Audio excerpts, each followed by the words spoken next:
What if the final hours of Jesus' life were not just a story of suffering, but also a moment when heaven and earth collided in ways the world had never seen before? For centuries, the crucifixion has been remembered as an act of love and sacrifice. But hidden within the gospel accounts are details that suggest something far more mysterious was happening.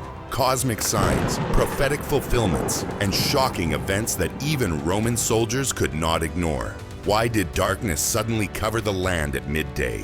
What does it mean that the temple curtain tore from top to bottom? And how could the dead rise from their graves on the very day Christ breathed his last? These are not ordinary details. They are clues that point to a deeper truth, a divine drama unfolding beyond human control. In this video, we will explore these extraordinary moments, step by step, not just as historical events, but as signs that still speak powerfully today. From the silence of the cross to the voice of a Roman centurion declaring, "Truly, this was the Son of God," we'll uncover why these details matter and how they challenge us to see the crucifixion with fresh eyes. Fact 1. Darkness covered the land. At the very moment when Jesus hung on the cross, the Gospels record something strange and terrifying. Darkness fell across the land, lasting from noon until 3 in the afternoon. Think about that. Midday, the brightest part of the day, suddenly turned into night. To ancient observers, this wasn't just unusual, it was terrifying. In a culture without artificial light, the sun disappearing in the middle of the day would have felt like the world itself was ending. Some skeptics argue it could have been an eclipse, but astronomers tell us that a solar eclipse can't last 3 hours, and the timing doesn't fit with Passover, which always occurred during a full moon. This wasn't ordinary astronomy, it was something else, something cosmic. For many theologians, this darkness symbolized God's grief, the mourning of creation itself as the Son of God was crucified. But the darkness also carries another layer of meaning.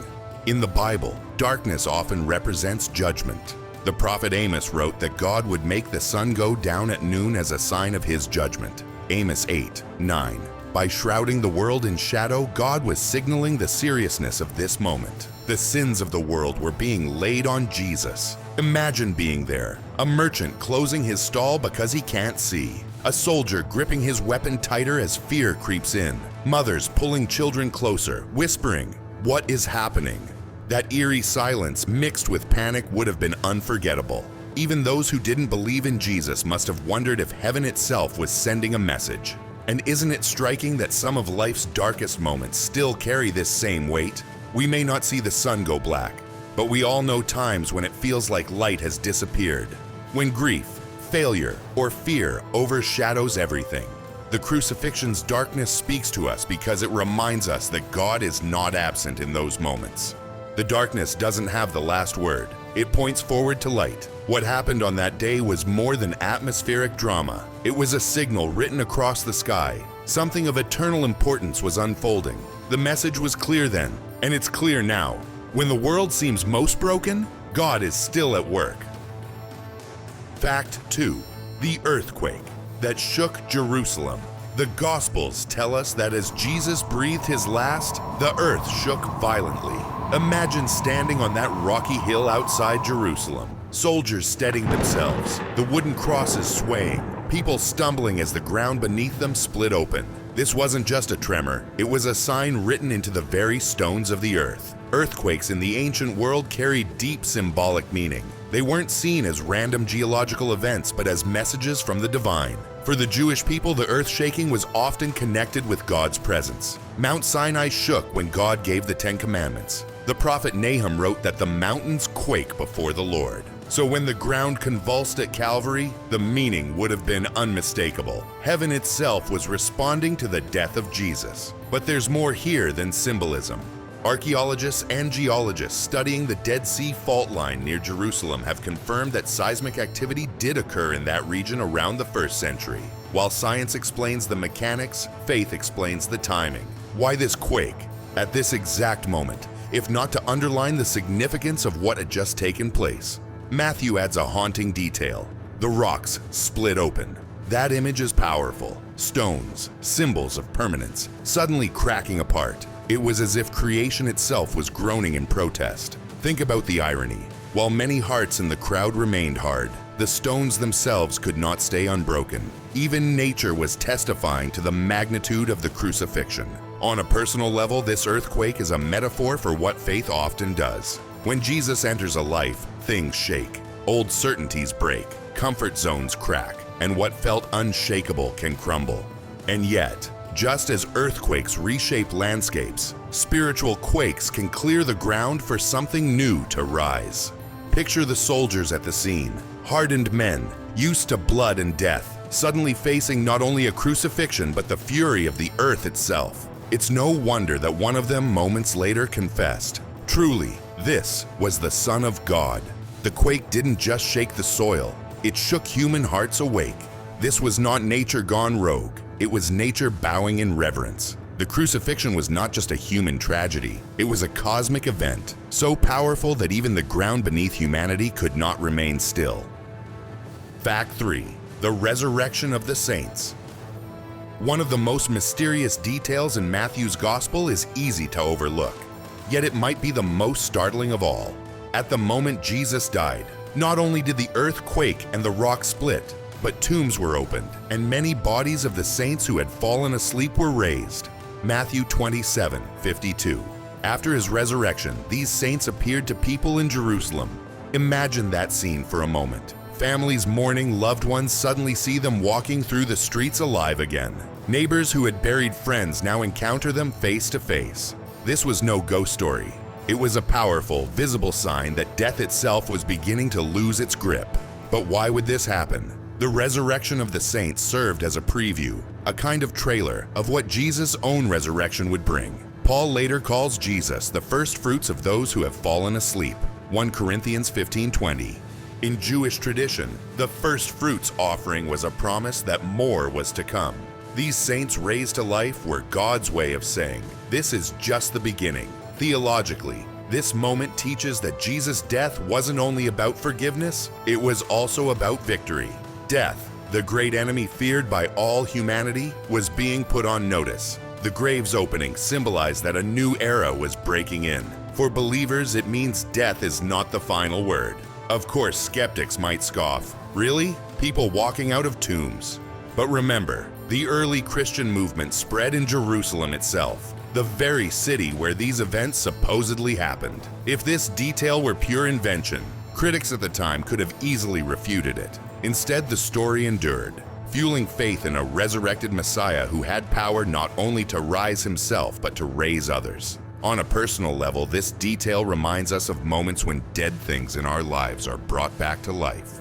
A broken relationship restored, hope rekindled after despair, or even a dream we thought was gone suddenly revived. The resurrection of the saints is a picture of what faith can do, turning endings into beginnings. This fact also carries a warning. If death itself bows before Christ, then no earthly power is greater than his. Rome could crucify him, the crowds could mock him, but none could silence him. The open tombs were God's declaration that Jesus' death was not defeat. It was the dawn of resurrection life. Fact 4. The temple veil torn in two. Among the most dramatic details of the crucifixion is what happened inside the temple at the very moment Jesus died. The Gospels tell us that the great veil separating the Holy of Holies from the rest of the temple was torn in two, from top to bottom. To modern ears, that might sound like just another detail, but to the people of Jerusalem, it was earth-shattering. The veil wasn't a thin curtain you could accidentally tear. Historical accounts describe it as a massive, heavy fabric, some sources saying it was nearly 4 inches thick and 60 feet high. Its purpose was clear: to shield the most holy place, the inner sanctuary where God's presence dwelled, from ordinary people.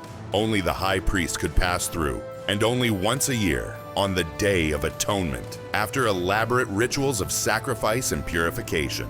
In other words, the veil shouted separation. God is holy, and humanity is not. But when Jesus died, that separation was ripped apart. Notice the detail. It tore from top to bottom.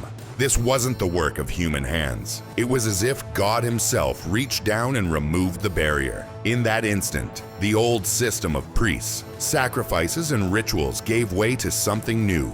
access to God was no longer limited to one man, one day, one ritual. Through Jesus' death, the way was opened for all people, everywhere, at all times. Theologically, this is one of the most powerful images of Christianity. Direct access to God. No more intermediaries, no more barriers. The veil tearing was heaven's declaration that the sacrifice of Jesus was enough. His blood had accomplished what no temple ritual could. Think of the implications. Imagine being a priest on duty that day, watching in horror as the sacred veil tore apart.